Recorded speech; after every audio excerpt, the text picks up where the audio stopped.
Hi hello అందరికీ good morning. మా తోటలో మల్లె చెట్టుకి మల్లె పువ్వు పూసింది. ఇది ఫస్ట్ పువ్వు పూసింది. ఇది సమ్మర్ వచ్చేసింది కదా, సమ్మర్లో మల్లెపూలు ఎక్కువగా పూస్తాయి. మన చెట్టుకి ఇప్పుడిప్పుడే చిన్న చిన్న మొగ్గలు వస్తున్నాయి, మొగ్గలు వచ్చేస్తున్నాయి. ఇవి మొగ్గలు, ఈ పువ్వు పక్కన ఇవి కూడా మొగ్గలే.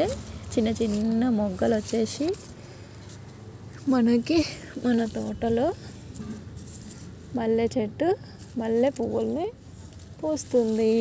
ఇదిగో మొగ్గలు, ఒక్కొక్క కొమ్మకి 4 మొగ్గలు అయితే వచ్చేసాయి.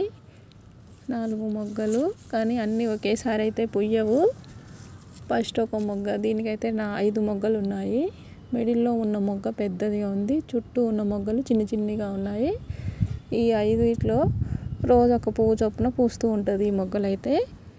చూసారా ఫ్రెండ్స్, మా తోటలో ఉన్న మా మల్లి చెట్టుకి చిన్న చిన్న ఇగుర్లు వచ్చేసి, ఇగుర్లలో దీనికి కూడా 5 మొగ్గలు ఉన్నాయి. పెద్దగా కాలేదు ఇంకా, దీనికి కూడా 5 మొగ్గలు వచ్చేస్తున్నాయి. ప్రతి కొమ్మకి వచ్చే ప్రతి ఇగుర్లో 5 మొగ్గలు అయితే కనిపిస్తున్నాయి ఫ్రెండ్స్. ఇది ఒక చెట్టు. ఈ చెట్టు కాక ఇంకో మల్లె చెట్టు ఉంది మన తోటలో, అది కూడా చూసేద్దాం. ఇదిగో ఇది ఇంకో మల్లె చెట్టు. ఈ మల్లె చెట్టు కూడా, ఈ మల్లె చెట్టుకి ఇంకా పువ్వులు అయితే రాలేదు, పువ్వు అయితే పుయ్యలేదు, మొగ్గలు అయితే వచ్చేసాయి. దీనికి ఎన్ని మొగ్గలు ఉన్నాయి అంటే 4 మొగ్గలు ఉన్నాయి. ఇందులో కూడా ఒకటి పెద్దది, తర్వాత ఇది, తర్వాత ఇది, తర్వాత ఇది.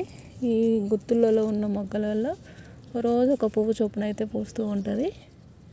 దీనికి కూడా 3 మొగ్గలు అయితే వచ్చేసాయి. ఇట్లా కొమ్మకి ఉన్న మొగ్గలలో మినిమం అయితే 3 మొగ్గలు వచ్చేస్తున్నాయి. ఇంతకు ఎక్కువ అయితే 4 లేకపోతే 5. ఇప్పటి వరకు అయితే మనం చూసిన ఆ మొక్కకి 5 మొగ్గలు ఉన్నాయి ఎక్స్ట్రాగా ప్రతి కొమ్మకి. దీనికైతే ఒకదానికి 3 వచ్చాయి, ఒకదానికి 4 వచ్చాయి. మళ్ళీ ఇంకా రాలేదు, మొగ్గలు అయితే రావడం ఇంకా స్టార్ట్ చేయలేదు. ఇంకో మల్లె చెట్టు కూడా ఉంది, దానికి ఇప్పటి వరకు అయితే ఇంకొక మొగ్గ కూడా రాలేదు. అది కూడా చూసేద్దాం ఫ్రెండ్స్. ఇదిగో మల్లె చెట్టు, దీనికి ఇంకా మొగ్గలు రాలేదు మన తోటలో ఉన్న ఈ మల్లె చెట్టుకి. ఈ అసలు ఒక్క మొగ్గ కూడా లేదు, ఇప్పుడే ఇగుర్లు అయితే వచ్చేసినాయి. ఇంకొక మల్లె చెట్టు కూడా ఉంది, ఆ మల్లె చెట్టు కూడా ఇంకా మొగ్గలు అయితే రాలేదు. అది చాలా పెద్ద మల్లె చెట్టు. ఓకే ఫ్రెండ్స్, ఇప్పటివరకు అయితే 3 మల్లె చెట్లు చూశారు కదా. ఇంకో మల్లె చెట్టు బయట ఉంటుంది మన గోడ పక్కన. ఇవేమో తోటలో ఉన్న మల్లె చెట్లు. Okay friends, bye.